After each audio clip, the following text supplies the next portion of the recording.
तर नमस्कार मित्रमंडळी, खूप दिवस झाले होते तर बाईकचा थोडा प्रॉब्लेम झाला होता. मी एक्सब्लेड यूज करतो होंडा कंपनीची.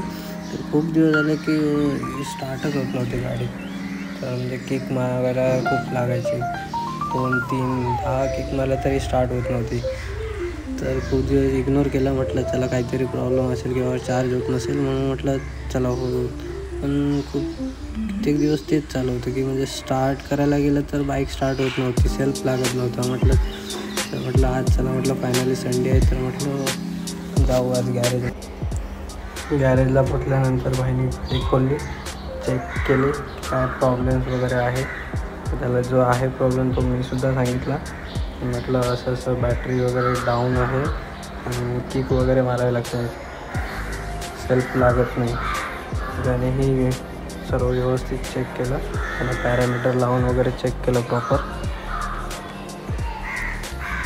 थोडं मी पण मग भरपूर दिवसाने टाईम भेटला तर म्हटलं गाडी पण क्लीन करून घेतली. आपल्याला काय त्याचा तेवढा टाईम नसतो ती गाडी वगैरे साफ करायला.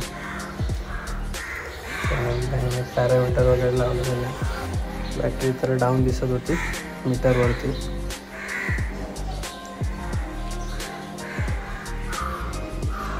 तर एकदा स्टार्ट करून चेक करू की चार्जिंग होते का नाही ते. मग मी म्हटलं किक मारले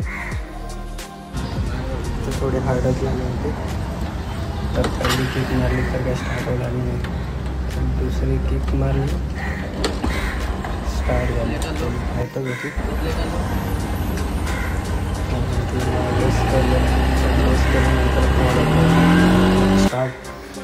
स्टार्ट झाल्यानंतर बॅटरी चार्ज होते का नाही, का चार्जिंगचा प्रॉब्लेम असेल तर ते तुम्हाला ते मीटरवरती कळेल. तर रेस दिल्यानंतर मीटर पळत होता, याचा अर्थ की चार्जिंगचा प्रॉब्लेम नव्हता, बॅटरीचा प्रॉब्लेम होता. मग आम्ही सांगितलं की ठीक आहे नवीन बॅटरी मागू, 1 तास जाईल. तर म्हटलं ठीक आहे, बसतो तोपर्यंत. त्याने बॅटरी वगैरे ऑर्डर केली. 1 तासामध्ये बॅटरी येईल म्हणून सांगितलं. तर 1 तासात बॅटरी आपली आली. आपण इन्स्टॉलसुद्धा केली. ॲक्सेटची बॅटरी आहे, 2 इयर्स वॉरंटी आहे त्याची. आणि आता तुम्ही बघू शकता की माझी बाईक चावी ऑन केली तर सेल्फ मारते. आता खूप दिवसानं सुकून असं आहे. मला बघू शकता साऊंड.